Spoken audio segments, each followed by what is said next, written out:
బాలీవుడ్లో ప్రూవ్ చేసుకోవాలని Rajinikanth once upon a time Mumbai బాట పడితే now just for a change Thalaiva కోసం నార్త్ స్టార్ హీరోసే కోలీవుడ్కి క్యూ కడుతున్నారు. సూపర్ స్టార్ ఇమేజ్ అలాంటిది. మరి ఇప్పటి వరకు బీటౌన్ భావనకు ఛాన్స్ ఇచ్చిన తలైవా ఇప్పుడు స్టార్ యాక్టర్స్కి తమిళ ఇండస్ట్రీలో స్పెషల్ ఐడెంటిటీని ఇవ్వబోతున్నాడు. మెనీ ఇయర్స్ ఎగో సౌత్ హీరోలు నార్త్లో సందడి చేసేవారు. But now just for a change Mumbai star heroes దక్షిణాది చిత్రాల్లో వర్క్ చేసేందుకు ఇంట్రెస్ట్ చూపిస్తున్నారు. సల్మాన్, అమితాబ్, సైఫ్, అక్షయ్, అజయ్ దేవ్గన్ లాంటి స్టార్స్ టాలీవుడ్ తెరంగేట్రం జరిగిపోయింది. కానీ వీరంతా వివిధ స్టార్స్ తో వర్క్ చేశారు. కానీ కేవలం ఒక్క రజనీకాంత్ కోసం నార్త్ స్టార్ హీరోలు క్యూ కట్టడం అంటే మామూలు విషయం కాదు. ఒకప్పుడు బాలీవుడ్ లో సౌత్ హీరోలు పెద్దగా క్లిక్ అవ్వని టైంలో తన మార్క్ క్రియేట్ చేసి తనకంటూ ఓన్ మార్కెట్ ఏర్పాటు చేసుకున్నారు రజనీ. ప్రెసెంట్ కోలీవుడ్ డబ్బింగ్ చిత్రాలతోనే హిందీ ఆడియన్స్ ను పలకరిస్తున్నారు.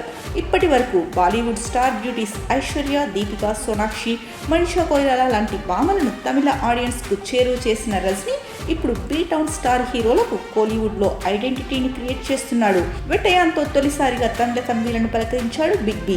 33 ఏళ్ల తర్వాత లెజెండరీ యాక్టర్లు తెరపై కనిపించారు. బొమ్మ బ్లాక్ బస్టర్ అయి ఉంటే ఆ ఆనందం డబుల్ ఉండేది. కానీ ఫ్లాప్ వల్ల బిగ్ బి కనిపించినా ఉపయోగం లేకుండా పోయింది. ఇప్పటి వరకు సౌత్ మొహమే చూడని అమీర్ ఖాన్ రజనీకాంత్ మూవీతోనే కోలీవుడ్ ఎంట్రీ ఇస్తున్నాడు.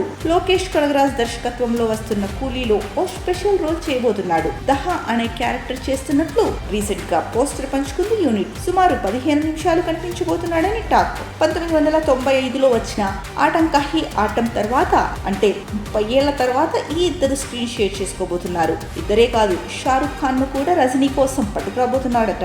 నెల్సన్ దిలీప్ కుమార్ జైలర్ 2లో క్యామీ రోల్ కోసం అప్రోచ్ అయ్యారని తెలుస్తోంది. ఇది ఫైనల్ స్టేజ్ లో ఉంది. గతంలో ఆర్య 1లో క్యామియో అపీరెన్స్ ఇచ్చిన రజనీ రుణం షారుఖ్ తీర్చుకుంటాడో లేదో లెట్స్ సీ.